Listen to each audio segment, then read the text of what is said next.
Hello, hi beautiful people. Sheila here. Look at that view of Kampala, guys. I'm always showing you Kampala, the streets of Kampala, Simaya Kampala. Today I'm bringing you this view of Kampala. Look at that. Everything in Kampala. You can see everything in Kampala, guys. I'm not even joking. Well, as you can see. I am up on Buziga Hill, that is Kasubi. Oh, this is going to be a short video. I am up on Buziga Hill, Kasubi, Ndiano Wagulu, Georgina Gardens. Naye maletedde ku Kampala munnange nga bulijjo when I go somewhere and I see something nice, I always bring it for you guys. So in case you do enjoy the video, please give me a thumbs up. If you're new here, please subscribe, please comment, let me know about what you think. So kansoke mbalage waneeno katonotono. That is Makerere Hill. You see that green water tank? Green water tank over there? That is Makerere Hill. Yo Makerere kati, these flats you see here, that is Chikoni. Buhostel bw'abaana sima biki kwata tugende twala tugende, that is Chikoni. That road you see there is the road that goes up from Chikoni to Makerere. Oba muliraba liri awo kale oba abantu baliwa. Anyway, it is a weekday, so it is understandable. There is a road here, you see that one here, that is the Masiro road okuva ku Munaku. From Monaco going up to Masiro, going up to Kasubi, or Rerugudo, Masiro, Kasubi. So the Kasubi tombs are just there. Wemula bemititi, wemula bemitija green, wemula bakasisira, wali Kasubi tombs. So I'm up on the hill.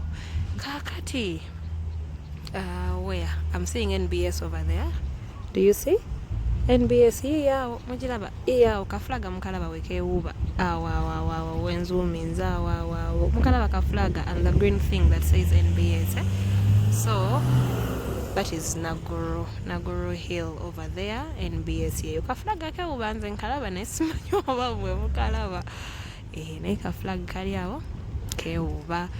Then eyo Naguru. So if you see Naguru, it means you've also seen Kololo. Kubangi eno side wabeerayo Naguru, eri side waliyo Kololo. That is that hill over there. Makerere University eri wano mu miti waneeno, wano mu miti awo. From this road, you see the road that goes up to Makerere, then Makerere University eri awo mu miti. Then you see that red building there, ekyo ekizimbe kya red ekyo, that is Acacia, like that hill. That's a building that used to have Huawei. Oba kuchaliko Huawei simanyi. But you know ng'ovudde ku Acacia Mall, there is that other route that goes up Acacia oba Acacia Place. Awo noyambuka awo. That is that red building over there. Kakati, what else do we have? Now I don't know what that hill is. Okokuli obulongoti okoko. In case you do know, please let us know in the video. We are learning about Kampala today. In case you don't know that hill, okokuli obulongoti, the one I've zoomed in, please kindly let us know down in the comments. Waneeno ewali ekibira, that is Makerere. Kuba nezigundi nezi hostels zaabwe ndowooza oziraba. Coming. We are in town. That is Pearl of Africa. You guys know Pearl of Africa. The hotel, it has been closed down for a while, but Pearl of Africa. Then a church yiyo. You see the church over there, is it Christ the King? The church in Nakasero. Katwanatuli Nakasero nge wa Museveni. That is church yiyo. It has that white thing, you see. Then Pearl of Africa yawo ngawolaba. Then that's a new building. I do not know what they are building because it looks like it's still under construction. Then after that, this is the building. The building for NSSF, is it? For the workers, the old workers, the new workers, you know that building, the new building in town. It's actually currently one of the tallest buildings in town. That one. So that is Nakasero one. This is Munaku Kasubi, Munaku Lubya, byonna ebyo we bityo. Mulabao? Well, you see that view? The view is fantastic. Okay, let's carry on. Ekizimbe we tukivaako. What do we have over there? Pioneer Mall. Mujiraba? Pioneer Mall. Oh, yiyo. Pioneer Mall. That is Pioneer Mall. The white one, that should be Serena. White one should be Serena Hotel. Then in Edimu Stripes, see, that is Pioneer Mall. Then Workers House. Mujiraba, everyone should know Workers House because Workers House is like chimazewe miaka ne miaka. Echecha white and blue. That is Workers House. Then next Workers House in Dabachi, Mapera Nedda. Katwaite yabadde Pioneer Mall. Pioneer Mall wano. Do you see the stripes with the red? Okay, let's see where I've zoomed there. The stripes and the red on top. Mulaba ne mapera yiye giri mabega. Then on the left is Cham Towers. Do you see? And ndowozera mukalabi. Pioneer Mall yeyo si eri mbadde mbalimbye. Mujiraba, the one with the red, then Mapera House, then Cham Towers yeyo eriko ekyo ekipande ky'essimu ekyo. Kampala yeyo. Kampala yeyo. I used to do videos about the views in Kampala naye nga temuziraba bannange. In case you do like them, I can resume again. We have a video when we are at Golden Hill in Muyenga. We have a video when we are ku latitude 0 degrees Mashindye. Nali mbaleka video nga balaga views bwa Kampala nali ngenda ku skies naye nga temuziraba. So let me know, guys. Let me know if you want me to resume those kinds of videos again. Anyway, that is Marriott. You know the Marriott in Zambia. Marriott gye bali mu kuzimba. Marriott mugitegedde yawo. Naye eri kumpi n'omuzikiti. How is it close to muzikiti gwa Gaddafi? No, it is not kumpi, but they are sort of next to each other when you're seeing them from here. Mulaba, Marriott yeyo gye bali mu kuzimba. In the previous video of Gaba Road, you see it when I'm passing by the road. Then kana akasumbi kanena akayitamu akalala gwe muzikiti gwa Gaddafi. Mukalaba? Ako. Kati awo tulina Nsambya, tulina ne Old Kampala on that hill. Over there in Zambia, ewali the Marriott Hotel, then Old Kampala, wano ewali Gaddafi. What else have I not mentioned? If you see something that you know, you could let us know down in the comments, guys. We would really appreciate that. So, wano Rubaga, this is Namirembe Cathedral. Namirembe Cathedral, iyo, mujirengera, up on the hill. Hey, iyo, mujiraba.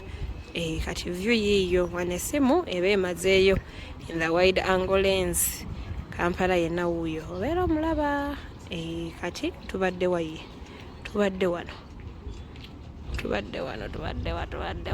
awo. That's Namirembe Cathedral up there.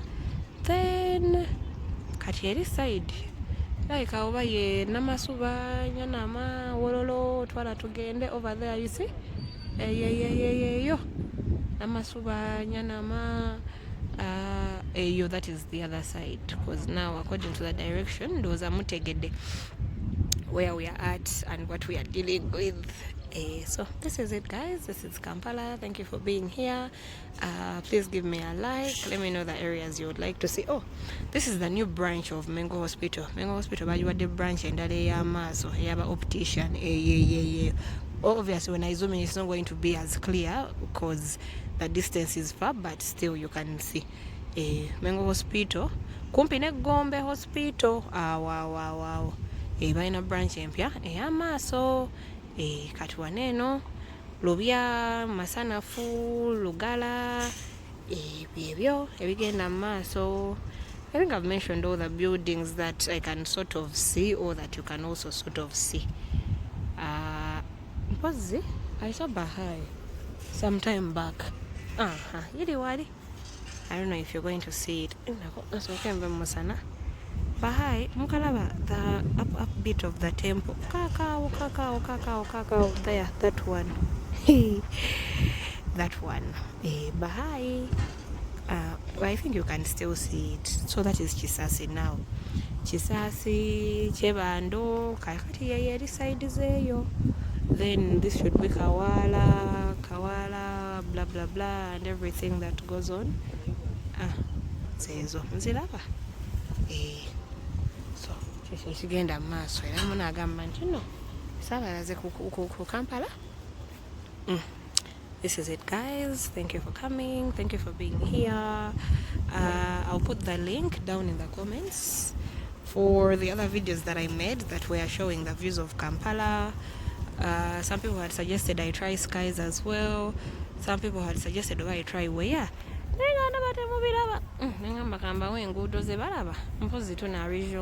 case you want me to resume, please let me know. Kampala yeyo Workers House Pioneer Mall Mapeda the new building, Pearl of Africa, and whatever else is going on. So is it, guys? We are going to end our video from here. See you in the next video. I don't think you've seen such a lovely view. Oh, of course some people have been here, but I don't think you've seen such a lovely view before. I remember Dembe Sauce, not Dembe Sauce, Silwa. Anyway, this is it. I actually have another video about this place, but still tebichuka era bisigala byebimu nga we mubiraba. Lovely place, lovely kati ku New Year's wajja wano ku New Year's oba olaba fireworks from all the places. That is a child in me who is still excited about fireworks on New Year's. Anyway, that's it, people. See you around. Oba ina ekizimbe kyolabye nze nga sikirabye, you can let us know in the comments. Oba kiri waliwo kyembadde mbalimbye nti Pioneer naye nga si Pioneer. No simanyi wabula sijja balimba, but guys, no sokolineko. If that white one, you see that white one there, if that white one is Sheraton, then we see a gundi Kochi cookie nate kakati nga Pioneer jiba wala. You know what I mean? If that is Kochi ngate no ye Pioneer nga biba byeri wala nate we ba Sheraton, this can possibly be Kochi. Hey, let me know, guys, in the comments. Thank you guys for coming. Thank you for being here. See you in our next video. Bye bye.